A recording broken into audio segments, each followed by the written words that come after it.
The truth car dealers don't want you to know about leasing versus buying. For so many years, I've seen people ask me to do videos on leasing versus buying. So today I'm breaking it down in plain English and sharing examples to help you make the smartest financial choice. Plus, if you really want to deep dive into how to read a lease contract, I've got you covered on that. There's going to be a link in the description and at the end of this video, so let's get started. So first and foremost, you have to know that leasing is like renting a car for a few years. You pay for the time you drive it and you give it back.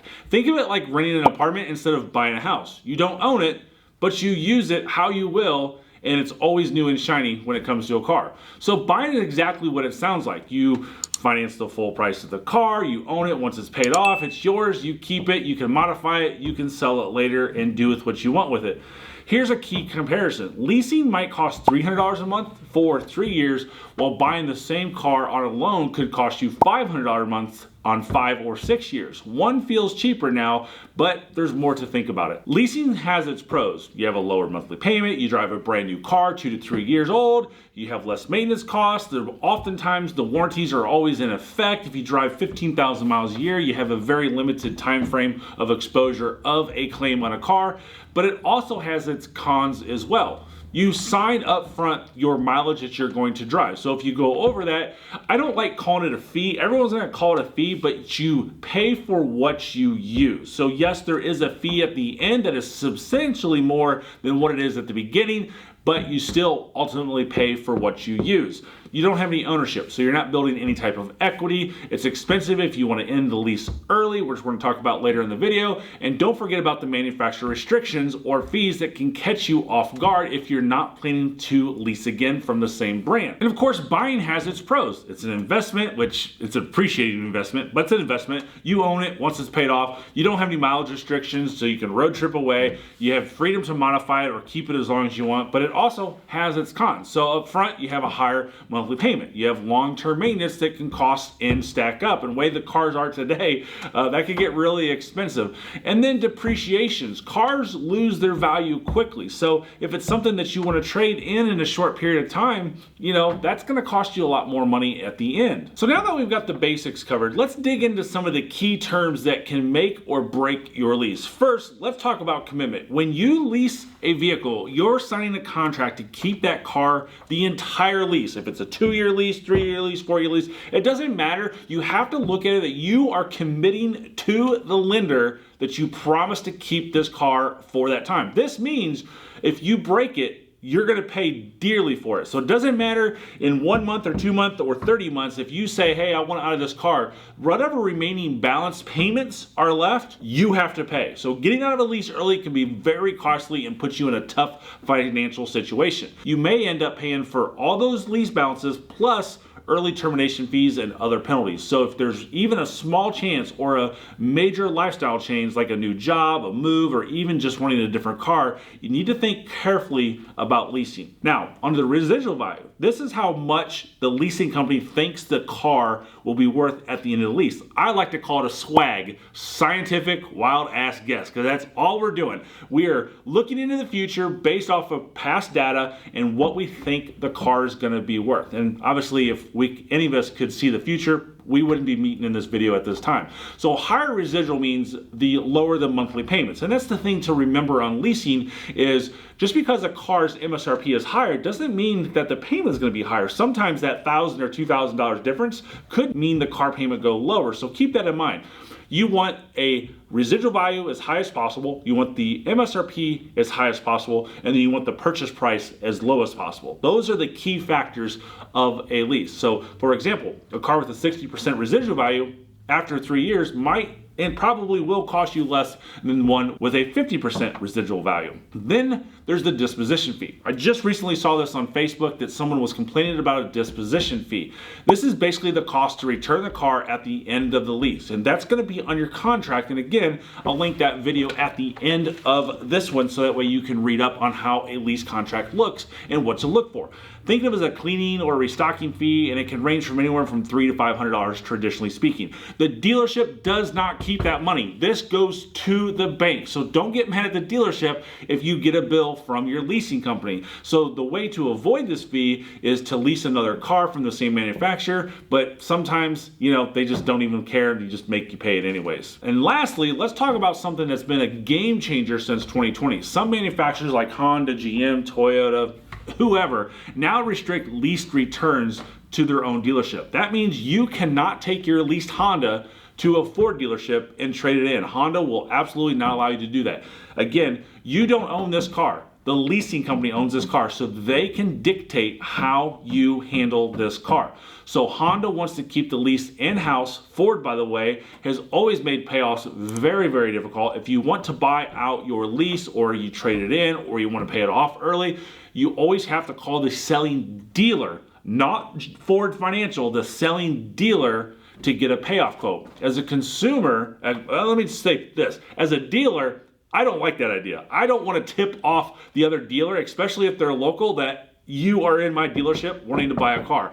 As a consumer, how does that make you feel though? Knowing that the dealer is tipped off that you might be shopping elsewhere, it can make you feel stuck, and then sometimes, who knows, just choosing to end that lease may get that salesman to start calling you over and over and over again. So if terms like residual value or disposition fees still seem confusing, you want to check out my video on how to read the lease contract, and I'll break those down even further. Let's take a look at two real life scenarios. Let's start with the leasing example. Let's say you lease a 2024 Honda Civic with a 60% residual value, and that payment comes out to about $300 per month. After 3 years, that car still may be worth somewhere in the $18,000 range, and you've spent $12,300 in payments. And also don't forget that disposition fee if you don't lease another vehicle. Now, for example, on the buying side, let's look at the same thing. A $25,000 vehicle, you put $5,000 down and finance $20,000, that's a $500 a month car payment. After 5 years, you've paid $30,000 including interest, but here's the thing. After those 5 years, you still own a car and you have $12,000 of equity sitting in your driveway. So that's where the big thing comes into place is, what are you gonna do after 3 years? Are you gonna keep it, or are you gonna wanna trade it in and get something different? And here's where I think leasing makes sense.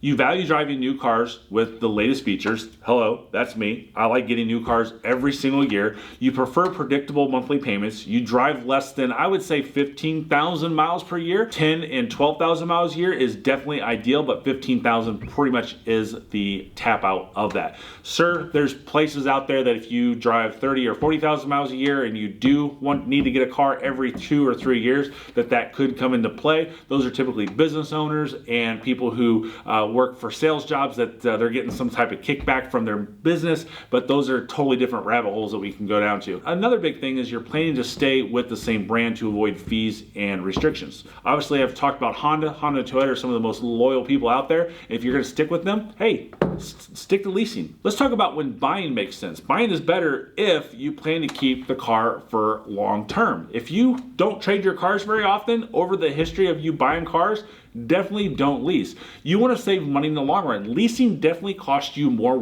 money in the long run versus buying. You don't want mileage restrictions or lease penalties. You want to build equity instead of always paying. And for someone like me who likes to mod their cars, that's definitely the more in tune thing to me, is to buy the car versus leasing it, because anything you do to that car, remote start, stickers, whatever the case may be, they can actually charge you at the end of the lease term. I doubt that happens, but it's certainly something in the contract that is able to be done. So the biggest question is lease versus buy. The answer really depends on your lifestyle, your budget, and long-term goals. If you're still not sure, leave a comment below in your situation and we'll try to help you figure it out. Now here's my opinion on leasing. I'm a big fan of leasing in both situations, for the dealership and for the consumer. For the dealership, the biggest benefit is that I get to see you every 3 years. That's a given car. If I can make my portfolio of customers nothing but leases, that means every 3 years, I can pretty much bank on how many cars I'm gonna sell that month.